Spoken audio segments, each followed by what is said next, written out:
Vous écoutez Alger Chaîne 3, le journal.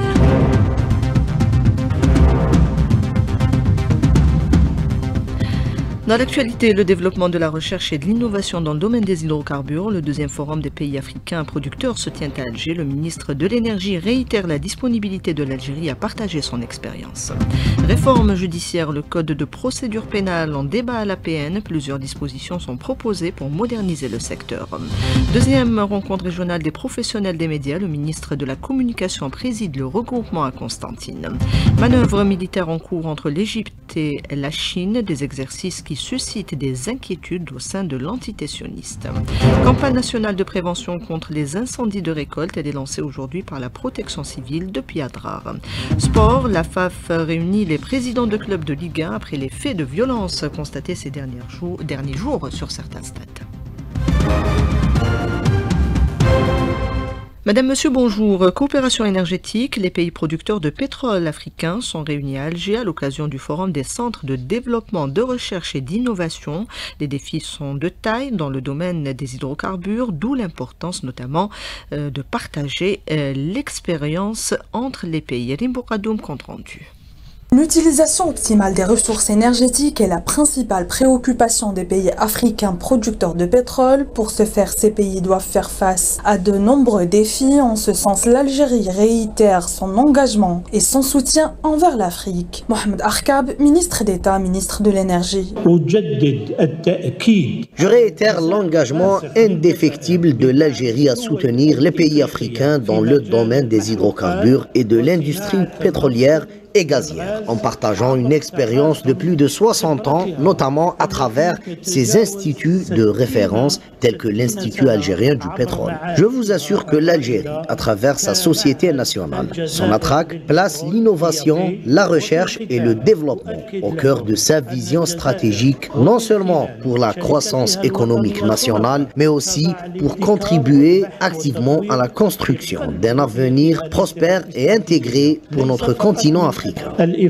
Pour développer l'industrie pétrolière et gazière, il est important de renforcer la coopération entre les pays africains et de diversifier les sources de financement des projets énergétiques. Mustafa Ben Amara, président du Centre de recherche et développement des pays membres de l'APO. Rassembler les problématiques, les préoccupations des pays pétroliers, rassembler quels sont les besoins technologiques de ces pays pétroliers pour par la suite former une équipe conjointe d'experts de tous ces pays pour mettre en place des projets de recherche et développement avec un financement mutuel, avec l'implication de l'APO pour arriver à des résultats qui résoudront ces problématiques. Il s'agit aussi de promouvoir les initiatives communes dans tous les domaines de l'industrie pétrolière, en amont et en aval, en s'appuyant aussi sur la recherche et le développement.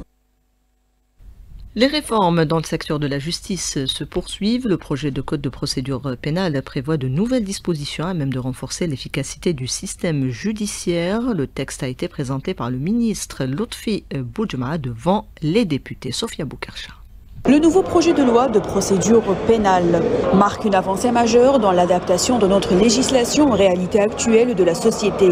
Il comprend de nombreuses dispositions innovantes qui en font une loi pionnière en parfaite harmonie que connaît notre pays. Ce projet vise également à garantir la protection des droits et des libertés en conformité avec les mécanismes internationaux en matière de droits de l'homme déjà ratifiés par notre pays. Le projet s'articule autour de 5 axes principaux, notamment concernant la protection des responsables locaux.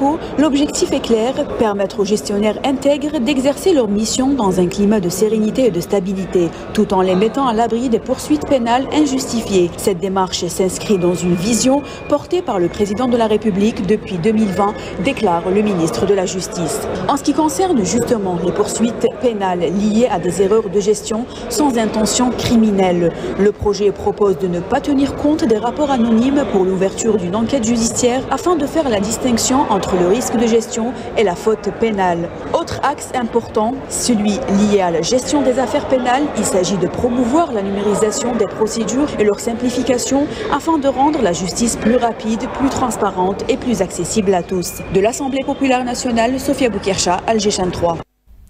Deux ministres en déplacement à Bouéla ce mardi, ceux de l'industrie et de la formation professionnelle. Ils se sont rendus au niveau du centre d'excellence textile et cuir qui ouvrira ses portes à la prochaine rentrée. Nous y reviendrons. Un intérêt particulier est accordé à la filière marbre. Plusieurs mesures ont été prises. Il y a notamment ce centre de formation avec le partenaire italien qui ouvrira ses portes très prochainement. Jalal Guitoun, secrétaire général de la Fédération algérienne des minerais, extrait de l'invité du jour avec Nariman Mendil. Le centre de formation va exactement former sur l'extraction, comment faire de l'extraction correctement et avoir de la matière première propre qu'on peut transformer localement et même exporter. Et deuxième étape, c'est de la formation sur la transformation, sur les unités de transformation, comment couper les blocs, comment résigner les blocs, comment renforcer les blocs algériens, la matière première. Troisième étape, ça sera la création d'une bibliothèque algérienne, de la pierre algérienne. Quatrième étape, ça sera la commercialisation du produit algérien localement et à l'international. On doit accélérer le projet. Actuellement, le projet est entre les mains de Sonar Mtekwin. Ils ont créé ce centre de formation dédié au secteur minier. On voulait concrétiser ce projet le 6 mai, la journée des mines. Mais apparemment, il y a un petit souci avec les Italiens. On doit un peu les encourager, les booster à aller rapidement pour la création de ce projet. Deuxième rencontre régionale des professionnels des médias. Le ministre de la Communication, Mohamed Meziane, a présidé cette rencontre justement à Constantine où nous retrouvons notre correspondante permanente, Hayat Kerboua. Une rencontre marquée par une allocution du ministre de la Communication appelant à la construction d'un front médiatique uni animé par un seul intérêt, celui de la nation, l'Algérie. Un front pour faire face aux multiples campagnes visant l'Algérie et ses intérêts suprêmes. Écoutons le ministre de la Communication, Mohamed Meziane. Je suis fier de la famille de la presse nationale qui défend les institutions de l'État, la production et les couleurs nationales. Chaque média a sa propre ligne éditoriale et défend les valeurs institutionnelles. Et quand il est question des valeurs nationales, on se rejoint.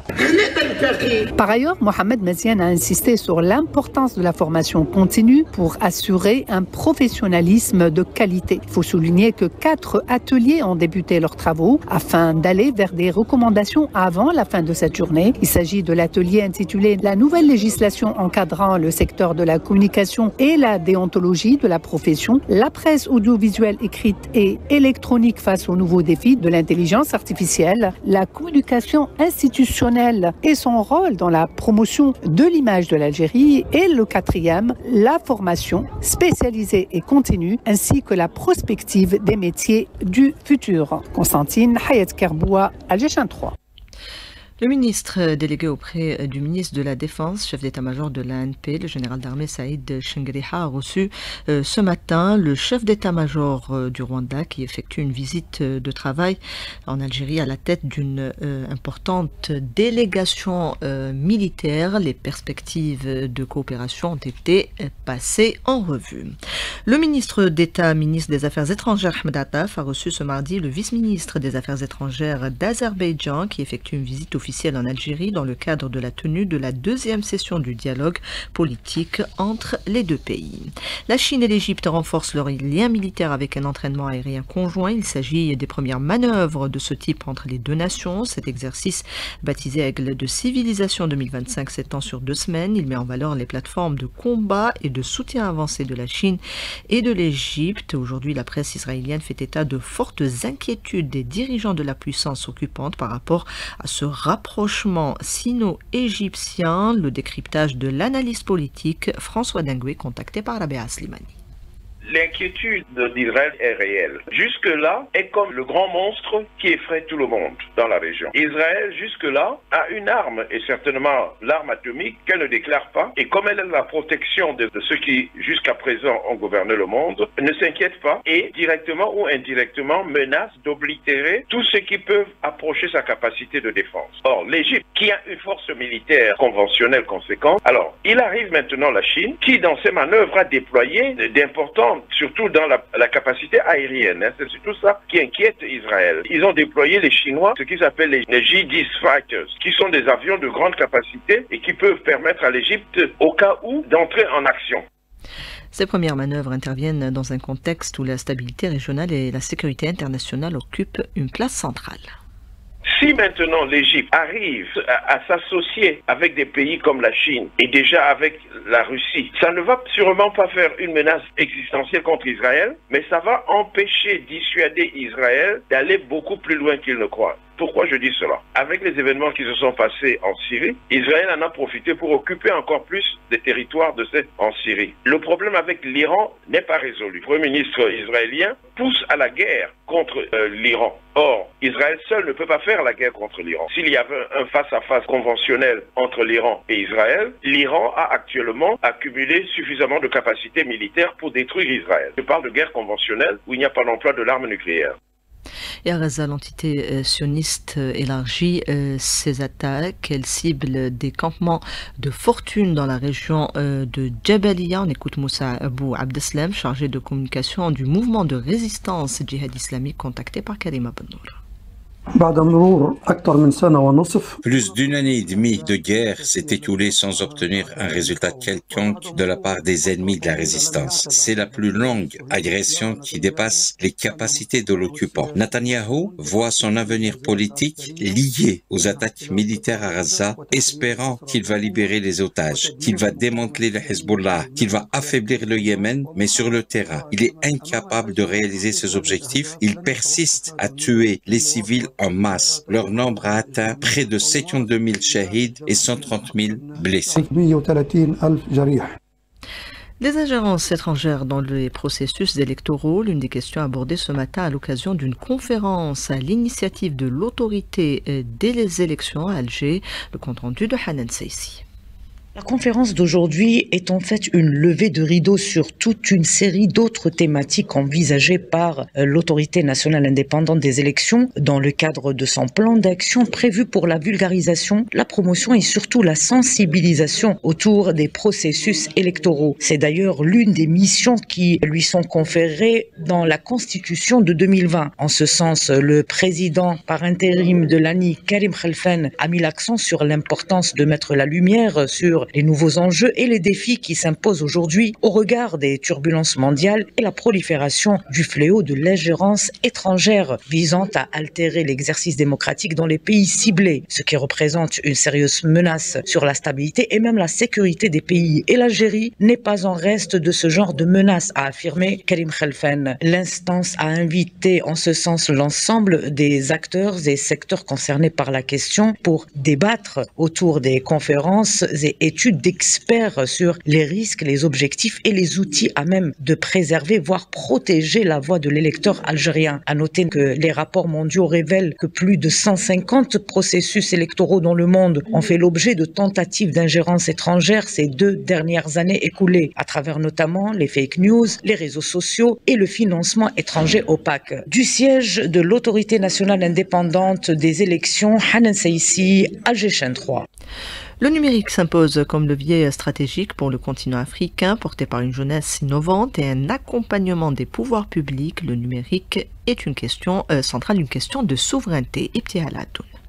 L'Afrique numérique avance avec détermination, riche de sa jeunesse entreprenante, de son potentiel technologique et de ses dynamiques locales. À l'heure où le numérique redéfinit les modèles économiques et sociaux, l'Afrique choisit d'être actrice de son propre destin digital. L'exemple de LFP Entreprise, spécialisée en développement de plateformes. Son directeur général, Boualem Sayah. Nous sommes présents en Algérie depuis des décennies maintenant. On est intégrateur, on fait quelques développements autour des plateformes Microsoft, Fortinet. Nous avons une application qu'on a développée pour un laboratoire qui permet à ce que les agents de terrain ils puissent récolter de l'information et tout cela est consolidé en temps réel et derrière en fait les responsables peuvent avoir un dashboard avec toutes les informations et ça permet d'avoir en fait de l'information en temps réel et de prendre des décisions rapidement derrière. Grâce aux nouvelles technologies, l'entreprise algérienne AMS étend notamment sa présence à une trentaine de pays africains, dont le Sénégal, la Mauritanie, le Niger et le Gabon. Son directeur général, Aït Hassan Nakli. Aujourd'hui, on a 30 filiales en Afrique qui ne sont pas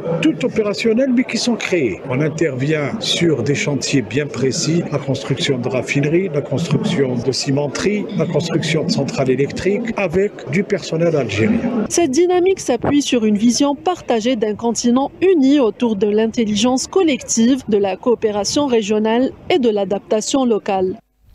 Les pouvoirs publics insistent également sur l'impératif d'assurer une couverture réseau à travers tout le pays. Des dispositions sont prises afin d'en finir avec les zones d'ombre. C'est le cas à Sidi Bel Abbas, nous dit Inès Mohamed.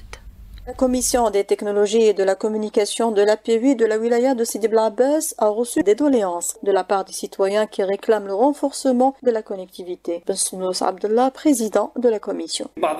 Certaines localités situées dans la région sud de la wilaya font face à un problème de faible connectivité. Parfois, c'est dû aux interventions lentes ou tardives des services techniques. On sait bien que les localités à forte densité de population sont situées dans la région nord de la wilaya. Et parfois, les services d'Algérie Télécom sont dépassés par le nombre important de clients. Mais ce qui est sûr, c'est que les services concernés interviendront. En ce qui concerne le raccordement, il progresse à un très bon rythme. D'ailleurs, nous avons tenu plusieurs séances de travail avec le directeur d'Algérie Télécom, qui demande toujours davantage de la direction générale pour pouvoir réaliser le maximum de raccordements au réseau FTTH et au réseau Internet d'une manière générale.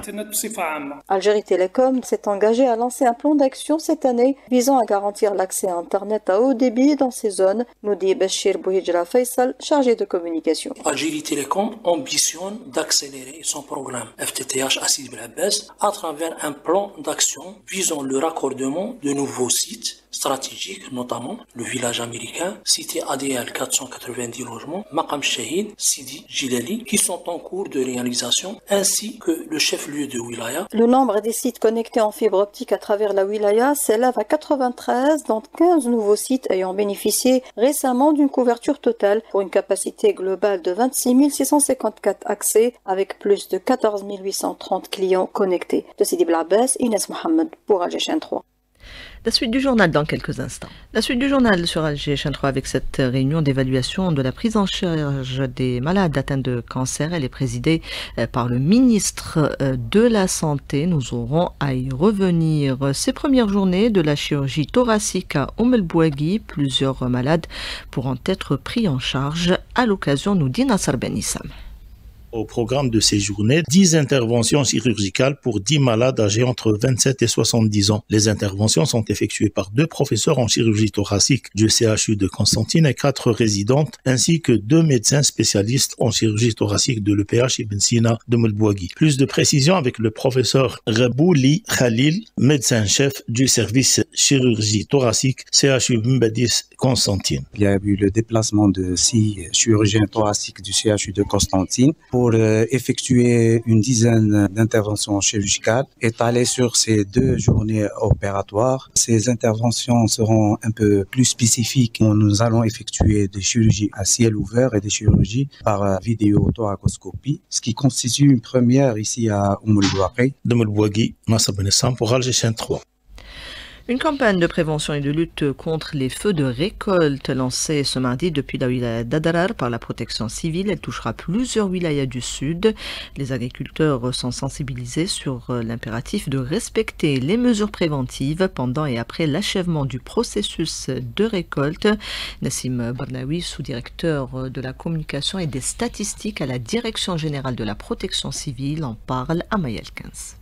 Les moyens qui ont été destinés au profit du Wilaya du Sud, il y a plus de 100 camions d'incendie différents types, aussi en mobilisation, 400 agents de la protection civile. Il y a eu le renforcement de ces wilayas par les colonnes mobiles des wilayas limitrophes pour renforcer le dispositif de lutte contre les incendies de récolte. Concernant les incendies de forêt, il y a eu le dispositif qui sera reconduit et aussi renforcé, le dispositif de lutte composé par les moyens terrestres avec les 65 colonnes mobiles et les moyens de 505 unités de la protection civile éparpillées à travers tout le territoire national dans couverture personnelle, dont c'était forestière, sans oublier les moyens de lutte de première intervention ainsi que les moyens de nos confrères forestiers et ici pareil hélicoptères de la protection civile, sans oublier l'affrètement des AT-802, les aircraft qui ont été très efficaces.